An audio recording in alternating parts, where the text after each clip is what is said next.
In this video, we're going to look at Newton's second law. We're going to define the law both qualitatively and quantitatively. We're then going to look at some corollaries of his law and look at some examples, some numeracy of how we would work some examples out.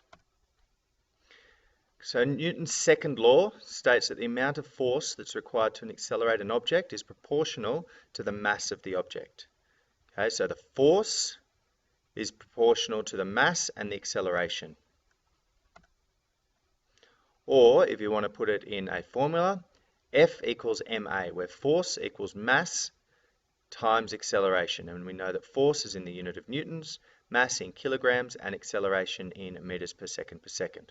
Now this is another formula that we can put in a triangle with F on the top and ma on the bottom, meaning that if we're looking to find A, we could have F divided by M. Looking to find M, we could have F divided by A. So depending on which one we need to find, which formula we use.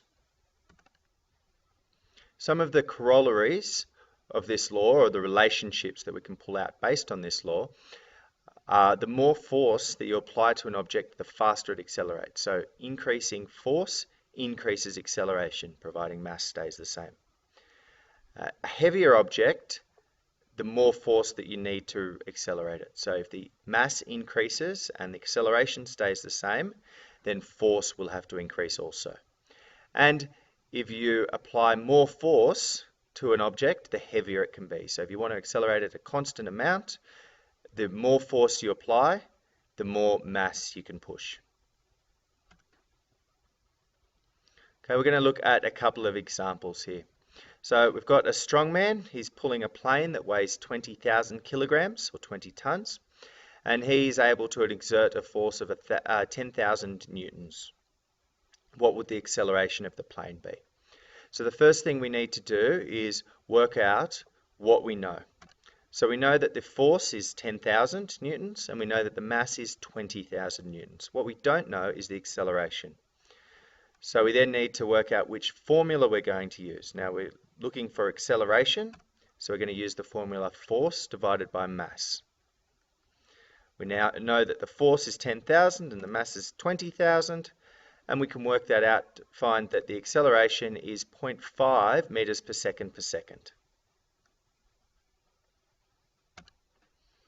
In the next example, we have two strongmen pulling a plane.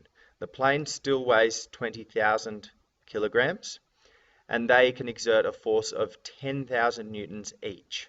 So we're looking for the acceleration of the plane. So again, we work out what we're looking for and what we know. We know that the force in this time is 2 times 10,000, because there's two of them, so 20,000, and that the mass is 20,000. So again, we're looking for acceleration, so we'll use the formula A equals F on M. And we find that that is 20,000 divided by 20,000.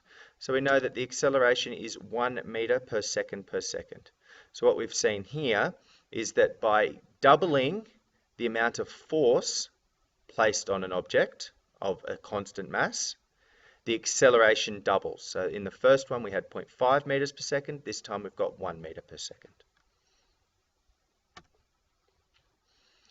In this video, we've looked at Newton's second law, which can be summed up as F equals ma, or force equals mass times acceleration. We've looked at some of the corollaries of this, or some of the things that this relationship means. And we've looked at some of the numeracy in how we can apply this law to situations.